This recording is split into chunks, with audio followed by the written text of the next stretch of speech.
Hey, guys, welcome back to my channel. To all those who watched and gave their feedback on my previous video, thank you all so much. Your comments mean a lot to me, especially if you guys have any suggestions for upcoming videos, so please feel free to put them down in the comments below. Before we start today's video, I'd like to clarify that this video is not to spread rumors or hate towards Taylor or Joe or anyone else for that matter. While there is no solid proof of infidelity, this video does highlight certain points why some people think that cheating might be involved, but these are simply interpretations and not evidence.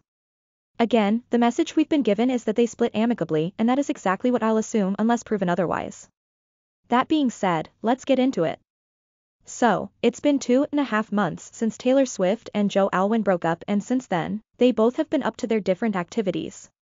Tay-Tay has reportedly dated Maddie Healy for a month before their again reported breakup. At the time of recording, she has last been publicly seen a few days ago during an outing with Gigi Hadid.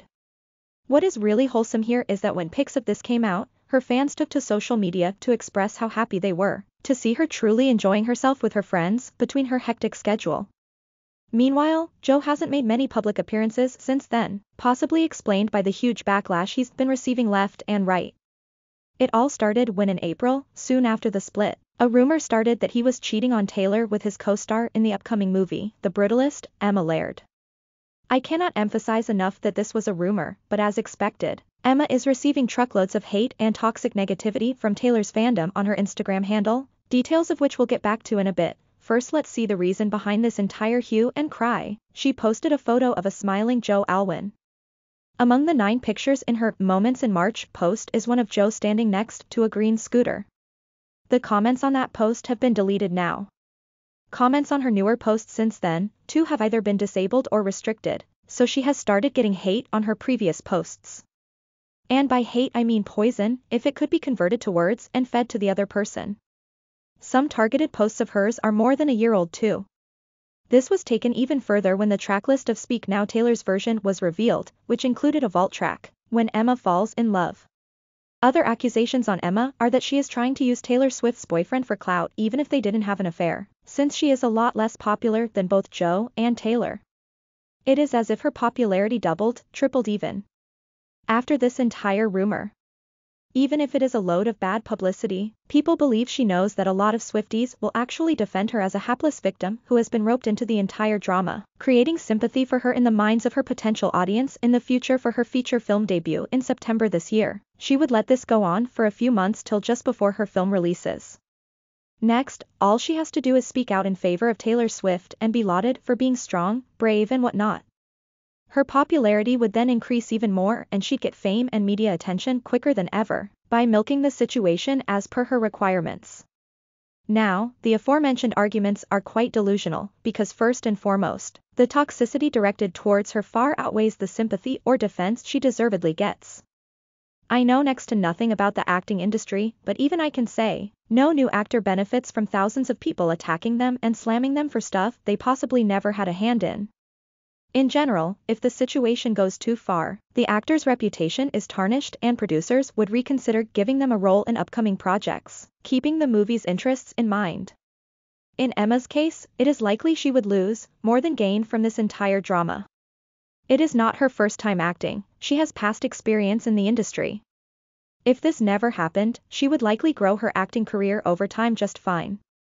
She had no need or motive and would not intentionally choose to be linked to Joe Alwyn at the worst possible time. Speaking of Joe, it is safe to say a large chunk of his fame comes from being linked to Taylor, whether he is at any fault or not. Many of his 1.1 million Instagram followers are, or more precisely, were, dedicated Swifties who rapidly started unfollowing him after his split with Taylor. Many of Taylor's friends too started unfollowing him, such as Taylor's brother Austin, Gigi Hadid, Blake Lively, Ryan Reynolds, the Hyams sisters, etc. At the time of making this video, however, Joe still follows Taylor. Half the Swifties hate Joe now. It is harder to spot on his social media profiles since his Instagram comments to all his current 50 posts have also been disabled. Here, even if we assume that they always were, it is unsettling that he hasn't even tried to promote his upcoming project, The Brutalist, on his handle like he has done for almost all his past work. Quite unsurprising, having been with Taylor for the past 6 years, he very likely is aware of the treatment he would get from the fandom once he became one of Taylor's exes. And of course the cheating rumors wouldn't help. Swifties have now begun to take to their YouTube, Instagram, Tumblr, and TikTok handles to hate on Joe Alwyn for mostly little reason. Even before Emma Laird came into the picture, this picture of him kissing his co-actor Alison Oliver on set of the Hulu show, Conversations with Friends, was seen doing rounds of the internet. The captions under these are more or less like, Joe Alwyn cheating on girlfriend Taylor Swift? Like, seriously? He's an actor for goodness sake, it's his job to do what the script and plot demand. Nearly every actor has to shoot romantic scenes for a project at some point of their career, they are just doing their job. And that does not make them disloyal to their partner.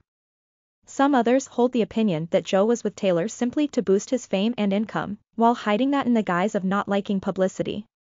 He met Taylor in 2016 when she was at one of the lowest points in her career, and needed the emotional support from her near and dear ones. Personally, I find this theory ridiculous, but it is being pointed out that he would rake five-figure sums per year from the songs he co-wrote with Taylor on her albums Folklore, Evermore and Midnights, securing him a stable income, even if he is unable to get work in certain periods of his acting career, a common event in the lives of many actors.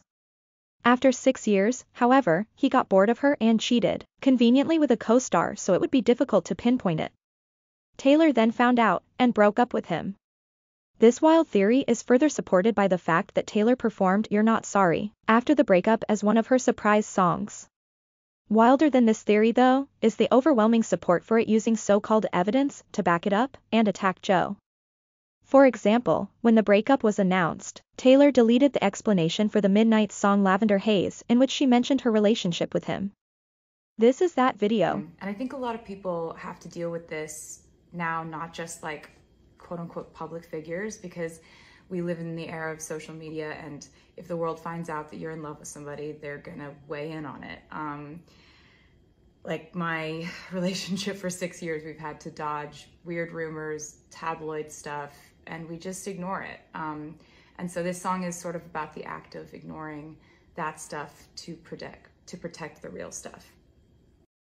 Further, this video of Taylor singing I Don't Want to Live Forever surfaced on Instagram, which had some netizens speculating she misses Joe but can never go back to him. In other words, he broke her heart. A few users were also seen writing in the comments that it is about Maddie, but most of them were soon corrected by others, replying to said comments. Hit the dots with a bullet or just lost the love of my life.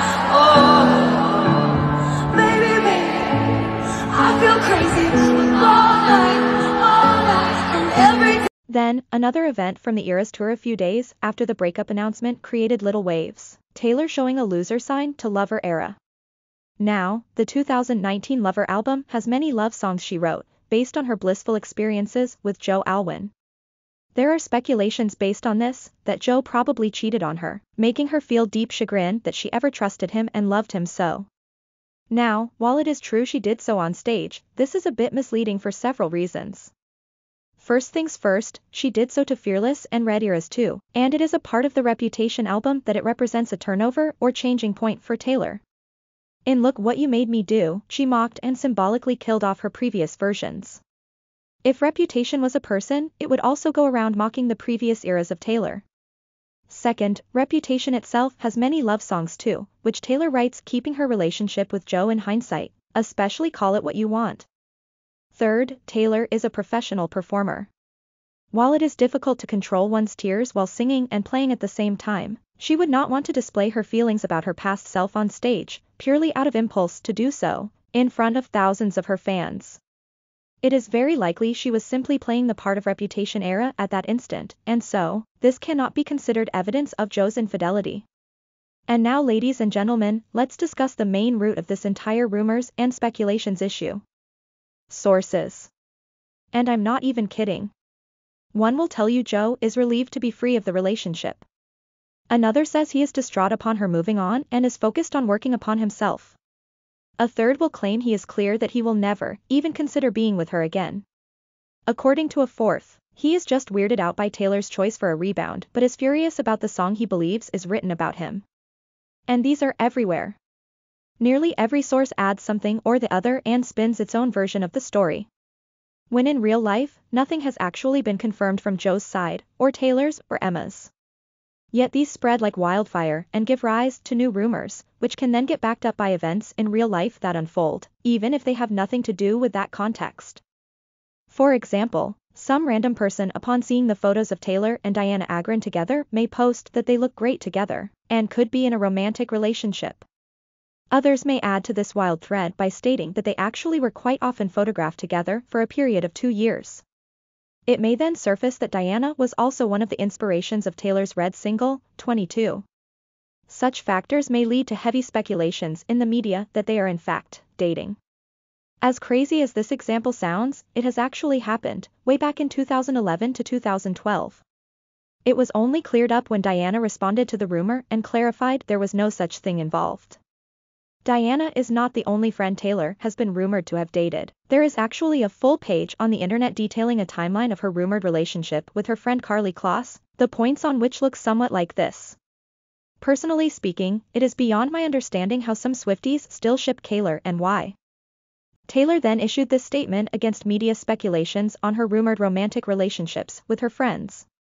On a serious note though, rumors such as these, if inflated beyond a certain degree, can have devastating effects. In Joe's case, even if he is closed off from the world and rarely makes public appearances and keeps his Instagram comments turned off, he would still be affected by all the rumors and hate directed towards him in some way or the other. The Swifties are a very large fandom. If it gets too far, Joe's mental health could deteriorate very badly, considering all the toxic comments and negativity he is receiving. There isn't even any concrete proof of his infidelity, so at this point he is just being attacked for no reason. And the same goes for the lesser-known actress Emma Laird. I don't know her and neither do I support her, but there is simply no cold, hard proof that she did anything wrong, so it is supremely unfair to target her so.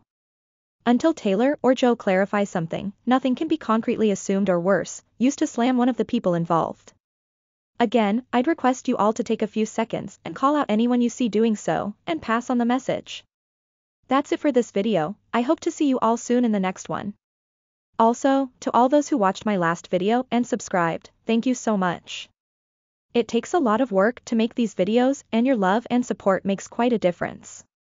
I'm aiming for 140 subscribers this time, so if you are a new viewer, do like and subscribe on your way out if you enjoyed it. Bye!